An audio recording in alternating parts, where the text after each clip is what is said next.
pessoal, tudo bem com vocês? Hoje o nosso vídeo vai trabalhar o livro Capitalismo Monopolista e Serviço Social, do professor José Paulo Neto, que é uma referência, uma sumidade no serviço social brasileiro. Então, para você que é do serviço social, talvez esse livro interesse. Esse livro, né, aqui, ele é uma grande referência para o serviço social, né? É um livro basilar. E hoje eu vou tratar um pouco desse livro introdutoriamente, para que vocês se instiguem à leitura.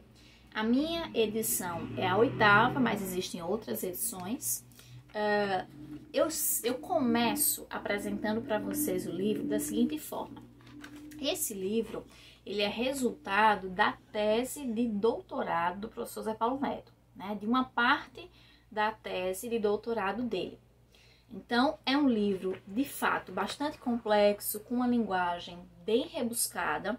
Existem pontos no livro que o professor José Paulo ele não detalha, porque como essa produção é resultado, né, de uma parte da sua tese, ele faz essa obra pensando que as pessoas que vão ler já têm uma certa bagagem e determinados pontos não precisam ser repetidos na explicação, porque em tese as pessoas já saberiam, né? Claro que, obviamente, acredito eu, que ele não imaginava que iria virar um livro referência para o serviço social desde a graduação até a pós-graduação.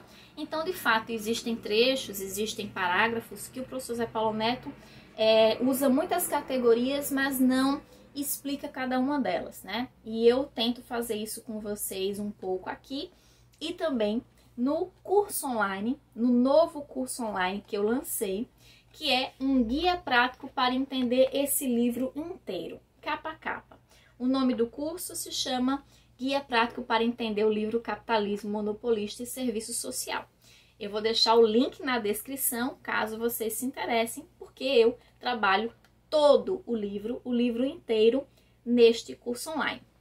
O curso, ele tem 8 horas de duração, 10 módulos, questões de concurso comentadas, PDFs, mapas mentais, certificado, acesso por 1 ano ilimitado e garantia de 7 dias pela Hotmart, tá bom? Caso vocês se interessem, eu vou deixar o link na descrição, tá bom? Mas, para você que quer ter uma noção introdutória, esse vídeo acredito eu que vai te ajudar. Bom, o livro ele é dividido em 2 capítulos, onde cada capítulo ele subdivide, né, os pontos. Então, no capítulo 1, ele vai trabalhar as condições histórico-sociais da emergência do serviço social, onde ele subdivide o capítulo 1 em 1.1, 1.2, 1.3 e 1.4, onde ele trata Estado e questão social no capitalismo dos monopólios, problemas sociais entre o público e o privado, os projetos decisivos dos protagonistas históricos sociais, a emergência do serviço social como profissão. No capítulo 2, a estrutura sincrética do serviço social, que ele também subdivide em 2.1, 2.2, 2.3, 2.4 e 2.5, que ele intitula Serviço Social, Fundamentos Científicos e Estatuto Profissional, Serviço Social e Sincretismo, o Sincretismo e a Prática Indiferenciada, o Serviço Social como Sincretismo Ideológico, o Serviço Social como Sincretismo Científico. E é sobre isso que o livro trata. Vocês devem ter observado que o professor José Paulo Neto, claro, vai explicar como funciona o capitalismo na era dos monopólios e sua relação com o serviço social, mas um ponto muito importante do livro é que ele vai tratar a tese acerca do sincretismo no serviço social. A cereja do bolo, eu diria que o aspecto principal desse livro é que ele vai nos explicar, né, tratar com os leitores a tese a respeito do sincretismo do serviço social. Isso é muito interessante. Bom, trabalhando aqui com vocês alguns aspectos, eu vou começar pelo capítulo 1, claro, de maneira introdutória. Quando o professor José Paulo Neto, ele vai, no capítulo 1, ele vai trabalhar a relação do Estado, da questão social, no capitalismo dos monopólios. Obviamente, o professor Zé Paulo Neto, ele é um grande intelectual, né, que bebe da tradição marxista.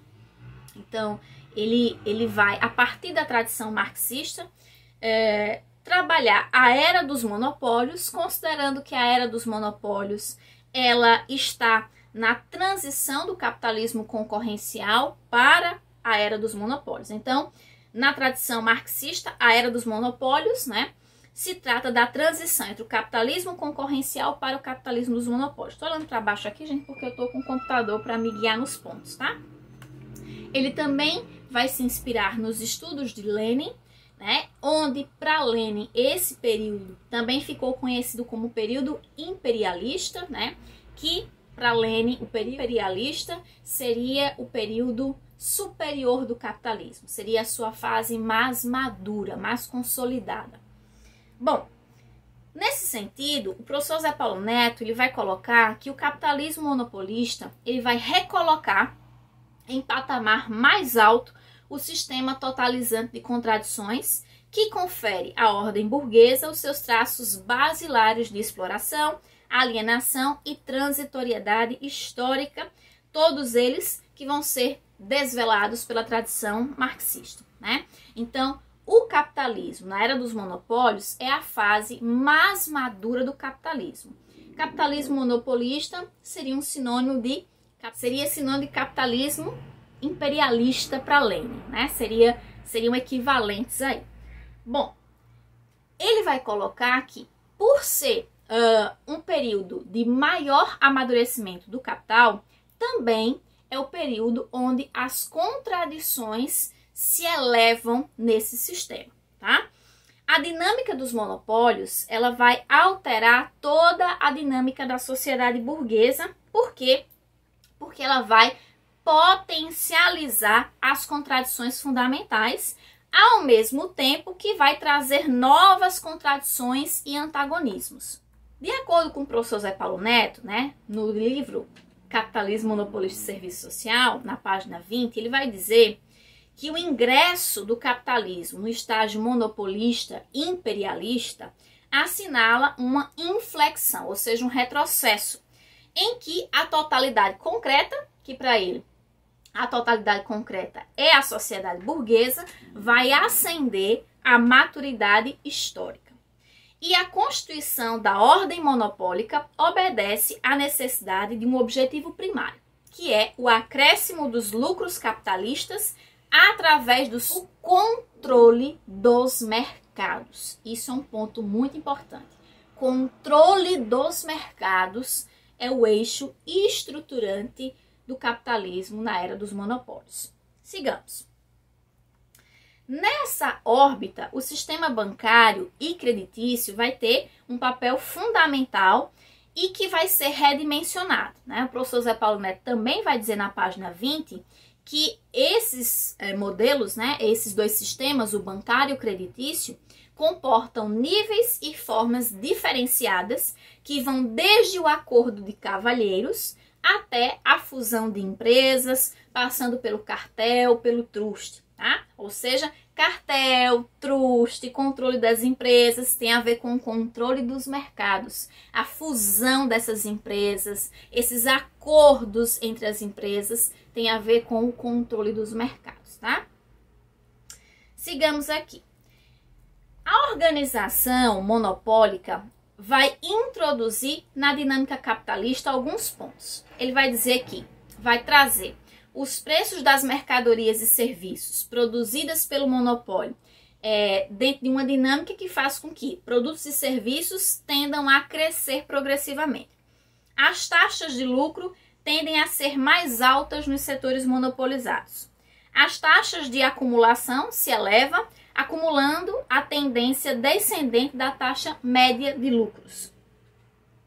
O investimento se concentra nos setores de maior concorrência, uma vez que a inversão dos monopólios torna-se progressivamente mais difícil. Cresce a tendência a economizar trabalho vivo, ou seja, trabalho humano, com a introdução de novas tecnologias, ou seja, com a introdução das máquinas, a substituição do trabalho vivo pelo trabalho morto, trabalho humano pelo trabalho das máquinas. Os custos de venda sobem com um sistema de distribuição e apoio hipertrofiado, o que, por outra parte, diminui os lucros adicionais dos monopólios e aumenta o contingente de consumidores improdutivos. Bom, são esses os pontos. E o professor ele vai seguir dizendo que o capital monopolista ele aumenta o contingente de trabalhadores no exército industrial de reserva. O que é que ele quer dizer com isso? O capitalismo monopolista aumenta o número de desempregados, de trabalhadores ativos que têm condições de trabalhar, mas que estão na espera, né, do famoso exército industrial de reserva, tá? Ou seja, o capitalismo monopolista amplia o desemprego estrutural. Porque se eu substituo trabalho humano pelo trabalho das máquinas, obviamente eu vou ter aí um aumento do desemprego.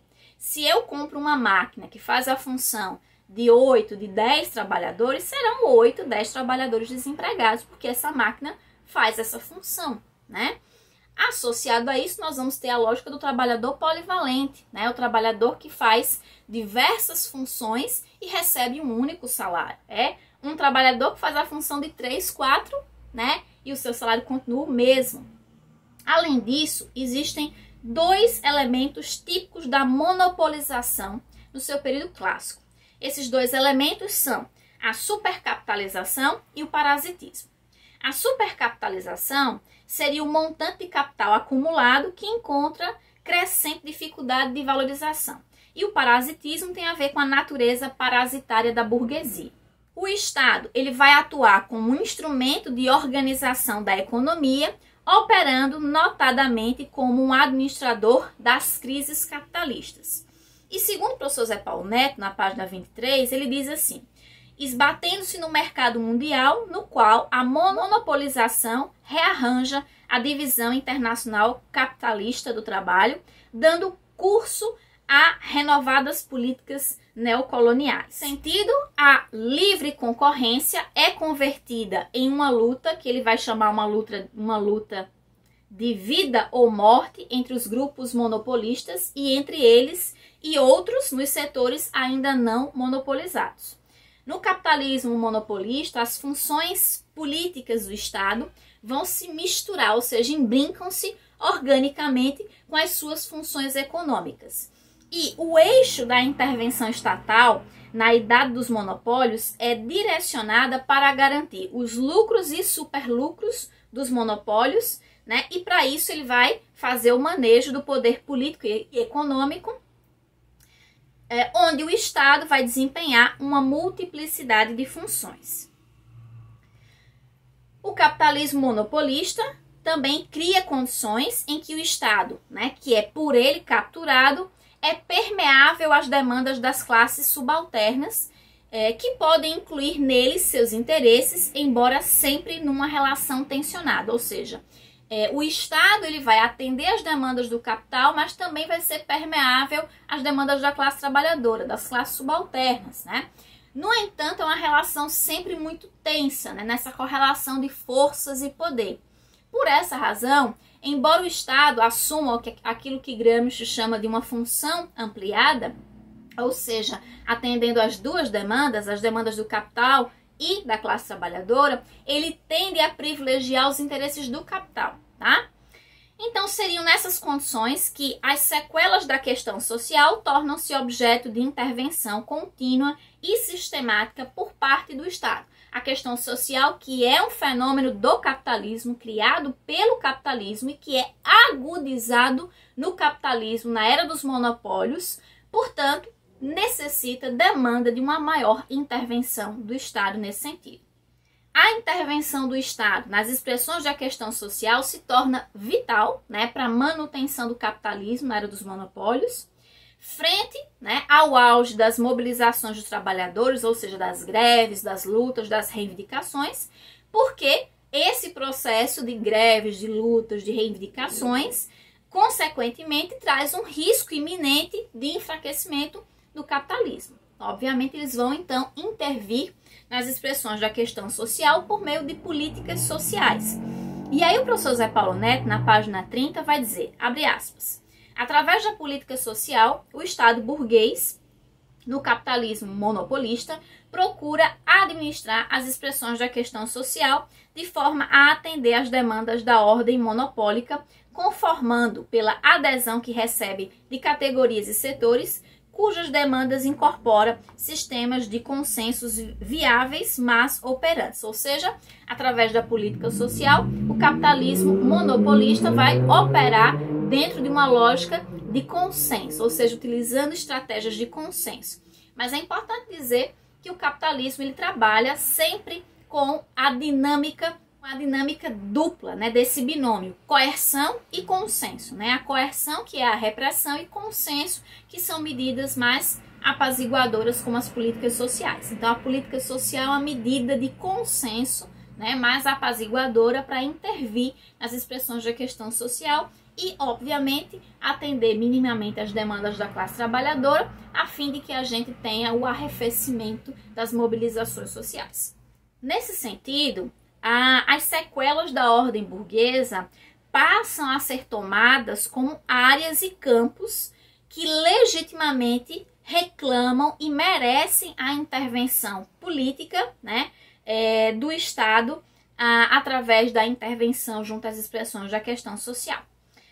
O professor vai colocar que, nas condições da idade dos monopólios, o caráter público do enfrentamento das refrações da questão social incorpora o que ele chama de substrato individualista da tradição liberal, ressituando-a como elemento subsidiário no trato das sequelas da vida social burguesa. O que é que ele quer dizer com isso? Ou seja, a ordem burguesa supõe necessariamente que, em última instância, o destino pessoal é função do indivíduo como tal, ou seja, a intervenção junto às expressões da questão social, embora o Estado intervenha através das políticas sociais, o aparato político e ideológico do capitalismo na era dos monopólios vai utilizar do recurso ao substrato individualista da tradição liberal. É trazer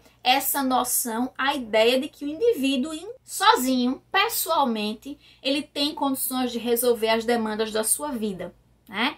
Então, por isso, emergem aí discursos super individualistas, né, como o discurso da meritocracia, por exemplo, que nós sabemos que é uma falácia, que coloca unicamente no indivíduo a responsabilidade pelo seu sucesso ou fracasso, desconsiderando as demandas econômicas, sociais, políticas, culturais, pessoais, familiares, né? Então, a gente vai ter a ordem burguesa aí, utilizando de todo um aparato ideológico para resgatar essa noção da tradição burguesa muito forte, que é a questão do individualismo, no sentido de transferir a responsabilidade para o indivíduo, de trazer a noção de que a responsabilidade pelo seu sucesso ou fracasso é unicamente responsabilidade do mesmo, né? Numa lógica de culpabilização dos indivíduos. Então, o Estado burguês no capitalismo monopolista, né, em face da questão social, ele corta e recupera o ideário liberal. Corta porque ele intervém através das políticas sociais. E recupera porque ele vai trazer essa noção do individualismo, da noção da tradição liberal. Veja só. Bom, na escala em que se implementam medidas públicas para enfrentar as refrações da questão social, a permanência das sequelas das expressões da questão social é deslocado para o espaço da responsabilidade dos sujeitos individuais que as experimentam. Quem diz isso é o professor Zé Paulo na página 36. É exatamente isso que nós dissemos anteriormente, né? A lógica de intervenção do capital na era dos monopólios, ela é dúbia, né? Porque ao passo que há a intervenção por meio de políticas sociais, há também a recuperação de uma moralização do tratamento dado às expressões da questão social. Há uma recuperação do ideário liberal, trazendo a lógica, né, de responsabilização dos indivíduos pelas experiências que eles vivenciam, né? Na lógica da culpabilização, como nós dissemos anteriormente. Nesse sentido, se ressuscita o ethos individualista quando o Estado burguês ele converte as refrações da questão social em problemas sociais. né? Então, o Estado burguês, ele vai considerar que as expressões da questão social são problemas sociais. E o termo problema social, ele é muito complexo. Por quê? Problema social transfere a responsabilidade para o indivíduo. É um problema seu, unicamente seu. Problema é um conceito bastante individualista, positivista, né? Porque traz para a esfera do íntimo, do privado, toda a responsabilidade pelas agruras da vida que o sujeito passa, né? Então você, quando utiliza o termo problema social, você está individualizando, moralizando e culpabilizando o indivíduo. E é isso que o Estado burguês faz, né? Coloca que é um problema seu, né? Um problema dos pobres, um problema dos trabalhadores, porque não se adaptam à ordem capitalista, né? E, por sua inteira responsabilidade, estão na condição em que estão. Sim, está claro que as estratégias de classe implementadas pelo Estado burguês no capitalismo monopolista envolvem, inicialmente, as perspectivas públicas e privadas no enfrentamento das sequelas da questão social. Há uma tendência também de psicologizar a vida social, né? É uma tendência. E quando se faz esse movimento de psicologização da vida social, né, pela ordem burguesa, há o encolhimento dos espaços de atividade coletiva e social dirigida, né, segundo a vontade dos indivíduos. Eles acabam se recolhendo a uma dimensão que o professor Zé Paulo Neto vai chamar de uma fronteira atomizada, né, ficar ilhada, isolada na sua própria bolha. Na página 42, este trecho é muito ilustrativo, abre aspas. Sendo assim, é o potencial legitimador da ordem monopólica contido na psicologização, ultrapassa de longe a imputação ao indivíduo da responsabilidade do seu destino social, ou seja, a responsabilidade sua. Bem mais que este efeito, por si só relevante, implica um tipo de novo relacionamento personalizado entre o indivíduo e as instituições próprias da ordem monopólica, que, se não se mostram aptas para solucionar as refrações da questão social que o afetam, são substancialmente hábeis para entrelaçar-se nos serviços que oferecem e executam, desde a indução comportamental até os conteúdos econômicos sociais mais salientes da ordem monopólica, num exercício que se constitui uma verdadeira pedagogia psicossocial voltada para sincronizar as impulsões individuais e os papéis sociais proporcionados aos protagonistas, ou seja, há uma tendência de psicologização do indivíduo, que é uma verdadeira pedagogia psicossocial que treina o indivíduo para se comportar segundo as regras e os ditames capitalistas e que faz com que esse indivíduo acredite de fato, através de uma cooptação da sua subjetividade, da sua consciência, que a responsabilização, né, pela sua vida é unicamente sua, né? E isso ainda hoje é muito forte na sociedade capitalista, né? A lógica de que o capital traz, apregoa, propagandeia de que você é o único responsável, né, pela sua vida, e se eventualmente você está desempregado, numa condição de precariedade, a responsabilidade é sua, porque não se esforçou o suficiente, né? Então a gente vai ter isso muito forte, essa perspectiva psicologizante, moralizante da questão social. E aí entra, né, o que o professor também coloca como a questão social aí é tratada como um fundamento moral.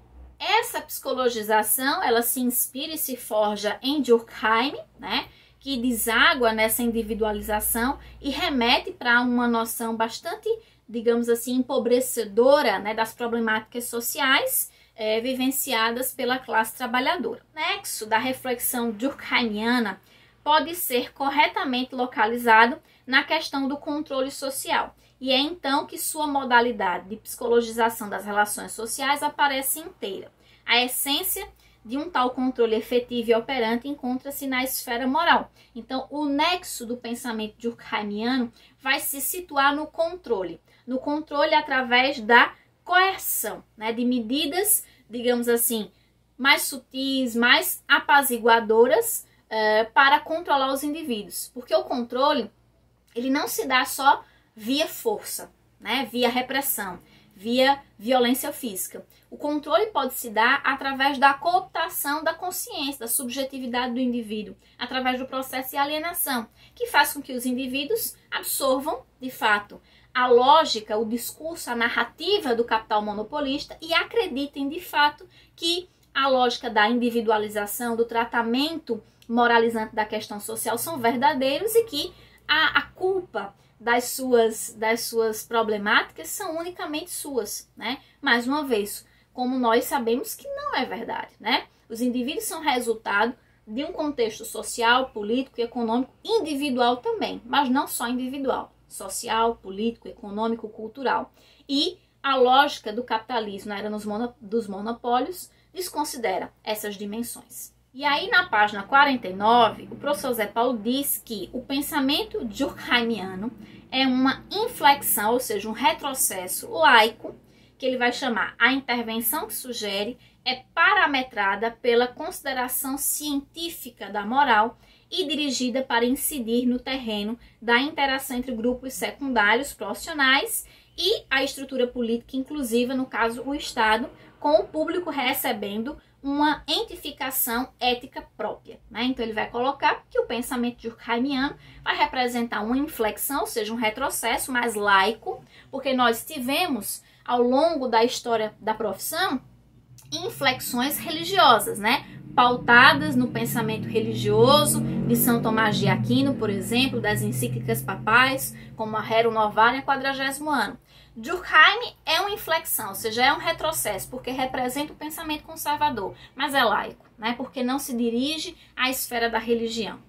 No que ele diz a respeito da intervenção pública e privada, o público para ele tem a ver com a regulação de mecanismos econômicos, sociais e políticos, né? No caso, as políticas sociais. E privado tem a ver com esse disciplinamento psicossocial, usado através, né, dessa psicologização da vida social, onde essa psicologização da vida social vai trazer esse tratamento moralizante da questão social, né?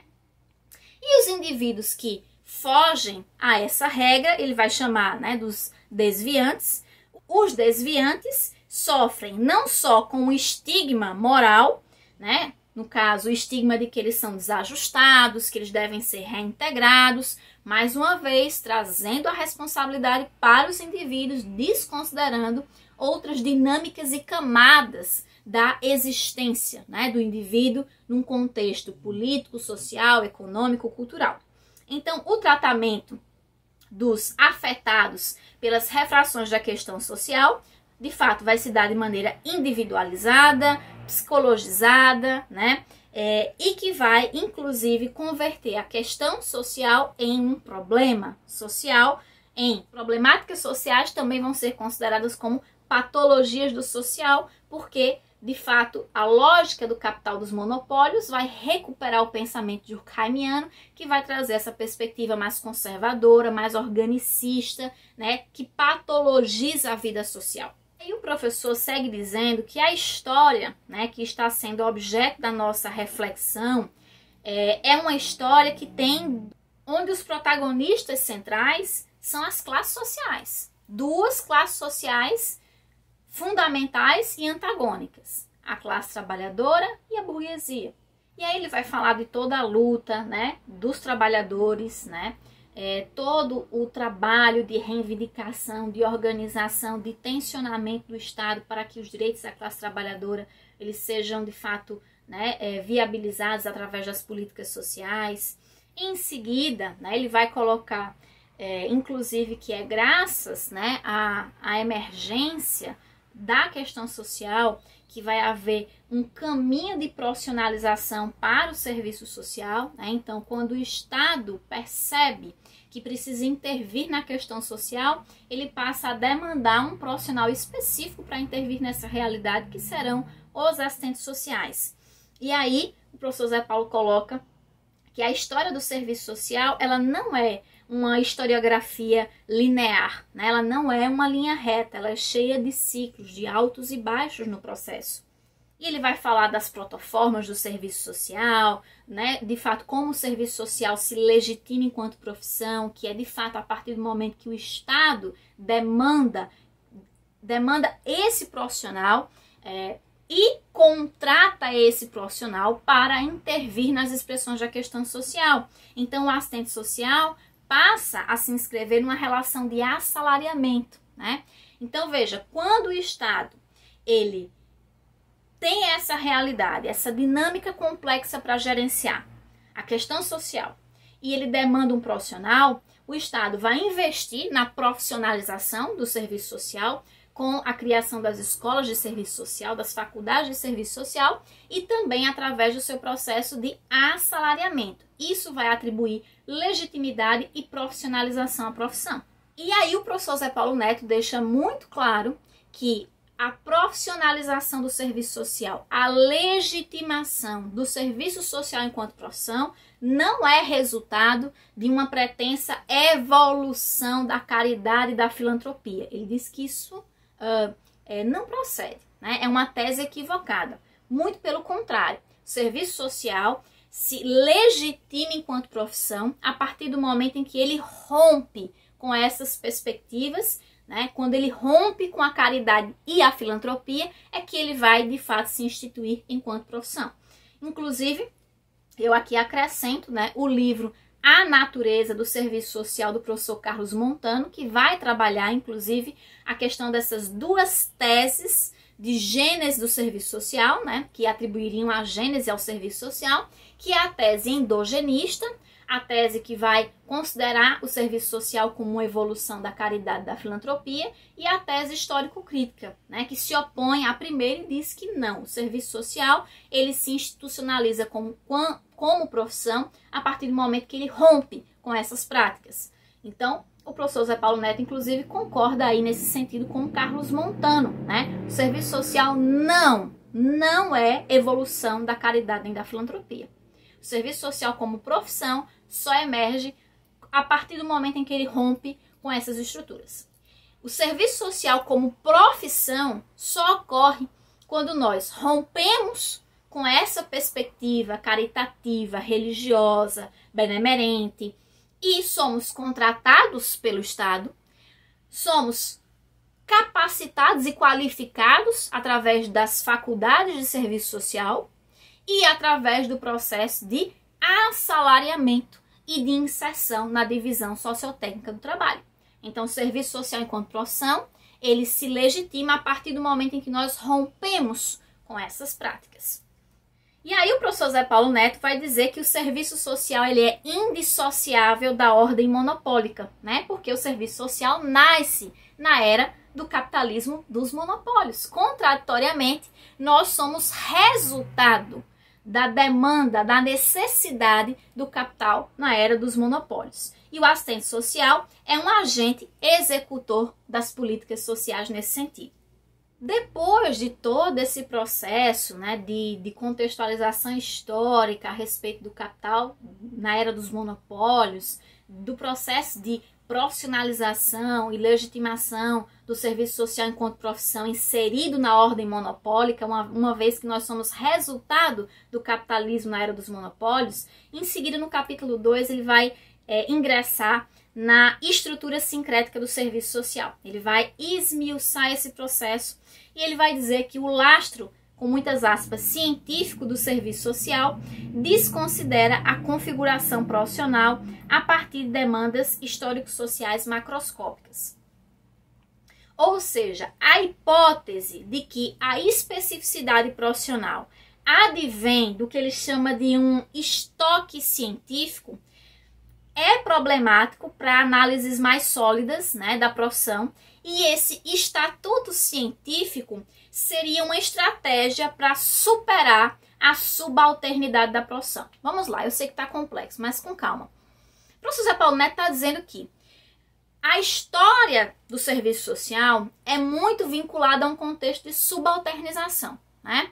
Então, num determinado momento da história da nossa profissão, o serviço social acreditou que atribuir um estatuto científico, ou seja, dizer que o serviço social é uma ciência, colaboraria para que nós superássemos essa subalternidade.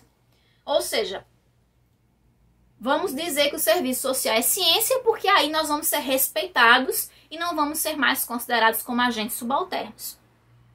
Só que nós sabemos que isso foi um equívoco, né? O serviço social, ele não é uma ciência. O serviço social é uma profissão teórico-metodológica, ético-política e técnico-operativa que lança a mão das ciências, sobretudo das ciências humanas, sociais, econômicas e aplicadas, para produzir o seu próprio conhecimento. Então, nós lançamos mão das ciências, mas nós não somos uma ciência, né?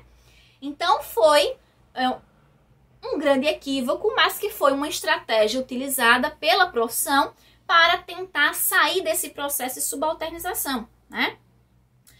Mas, que fique claro aqui, o serviço social não é uma ciência. Esse estatuto científico foi uma estratégia para tentar superar a subalternidade da profissão, a subalternidade que é atribuída à profissão historicamente.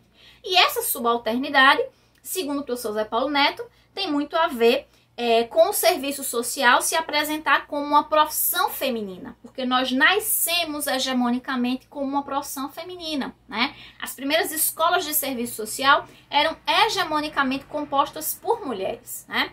E como tudo que é associado à mulher é considerado secundário, complementar, subalterno, uma profissão que surge no seio de uma lógica completamente feminina vai ser subalternizada, né? Então, a subalternização da profissão tem a ver com esse lado feminino da profissão.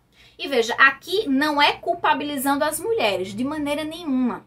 Tem a ver com a estrutura da sociedade patriarcal e machista que interpreta tudo que é hegemonicamente feminino como secundário, como subalterno.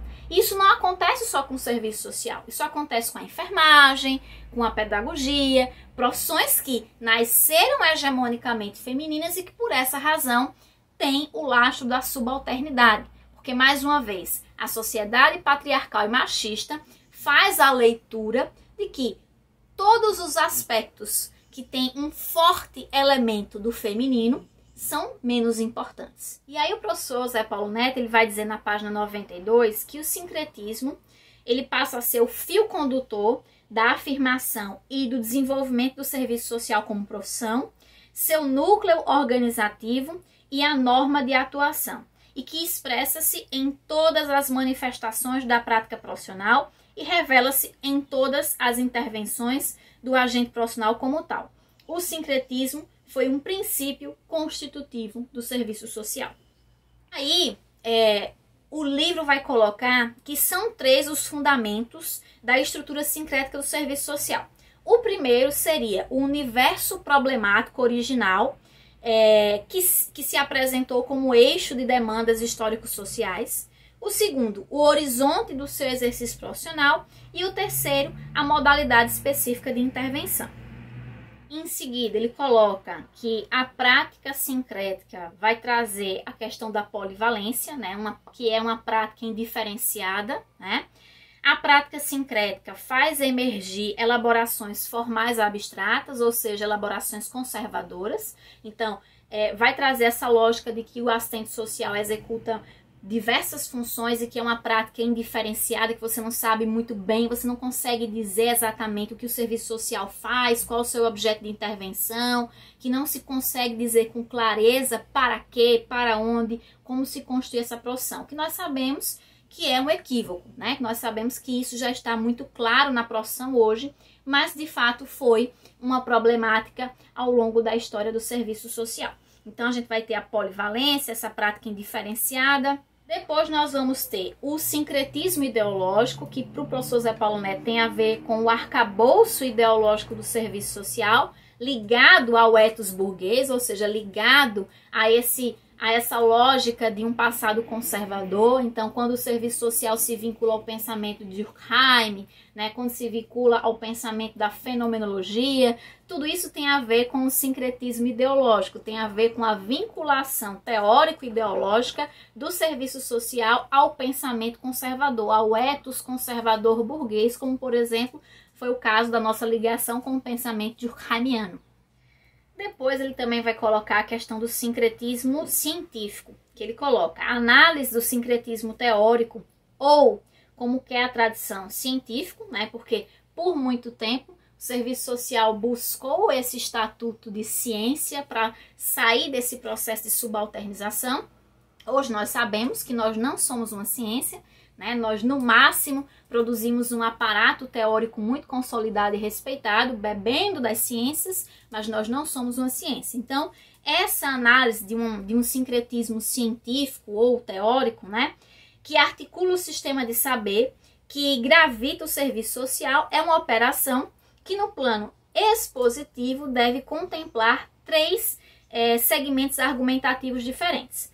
A possibilidade do conhecimento teórico ou científico do ser social, a filiação teórica do serviço social e as suas próprias pretensões ao buscar, ao demandar, ao reivindicar esse saber específico da ciência, né? Então, na tradição marxista, você abandona esse conceito de ciência e se prefere o termo teoria social. Isso quem está dizendo é o professor Zé Paulo, tá?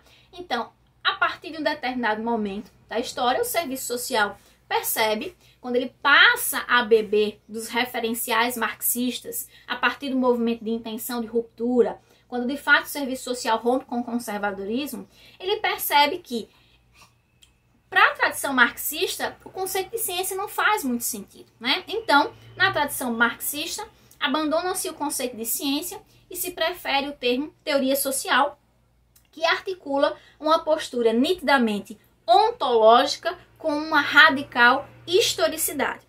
Com Marx, o que se articula é o conhecimento teórico sistemático do movimento da sociedade burguesa, fundado numa perspectiva, né, que é a perspectiva de classe do proletariado, para o qual o conhecimento, né, de verdade vai se estruturar dentro de uma dinâmica de correlação de forças, né, e conflitos, mas que vai privilegiar o conhecimento produzido e gerado pela classe trabalhadora. Na perspectiva marxista, é na teoria social que se extrai o movimento do ser social na sociedade burguesa e suas determinações concretas, o que, portanto, não tenha um valor puramente instrumental. Então, para a perspectiva marxista, a teoria social lê e interpreta a realidade, o movimento do real, e intervém nessa realidade, porque o conhecimento não pode ser meramente instrumental, né? Não pode ser contemplativo apenas ou apenas de execução, né? Eu preciso refletir e agir, né? A teoria e a ação o tempo todo caminhando juntas. Desculpem aqui as simplificações. Eu estou tentando ser bem didática, mas me perdoem aqui as simplificações. Então, a vinculação, a perspectiva da classe proletária vai cancelar o lastro conservador da nossa profissão. Então, é quando o serviço social se vincula à perspectiva da classe trabalhadora que nós rompemos com o lastro conservador. E aqui eu fecho dizendo, reproduzindo a fala do professor Zé Paulo Neto na página 147, quando ele diz o seguinte: o sincretismo é a face visível do ecletismo, ou, se quiser, o ecletismo é o sincretismo do serviço social no nível do seu sistema de saber. O que é o ecletismo? O ecletismo é essa tentativa de junção de correntes teóricas que não têm compatibilidade, né? É a tentativa de junção realmente de vertentes teóricas que não dialogam, que não se articulam. Por exemplo, tentar unir o pensamento marxista com a perspectiva durkheimiana. Não tem, né, como fazer essa vinculação. Então, o ecletismo, a grosso modo, é água e óleo, ou seja, essa tentativa de unir perspectivas teóricas que não têm compatibilidade.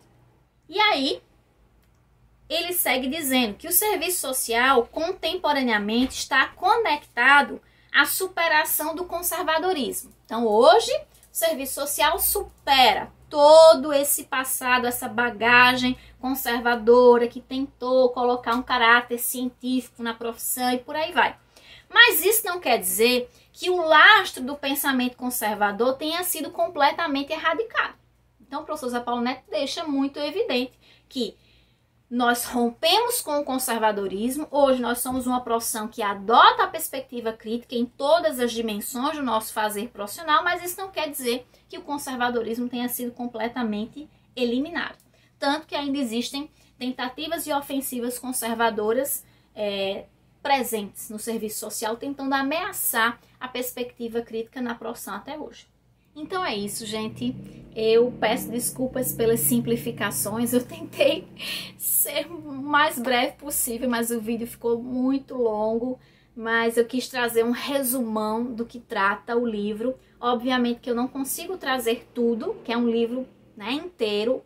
Se você tem vontade de conhecer cada parte, cada meandro, cada minúcia desse livro, eu convido você a fazer a aquisição do nosso curso online, Guia Prático para Entender o Livro Capitalismo, Monopólio de Serviço Social. O link está na descrição. Nesse curso eu esmiuço o livro inteiro, ponto a ponto para vocês. Então eu vou deixar o link na descrição. Mais uma vez, muito obrigada por terem me acompanhado até aqui. Um beijo grande e até a próxima.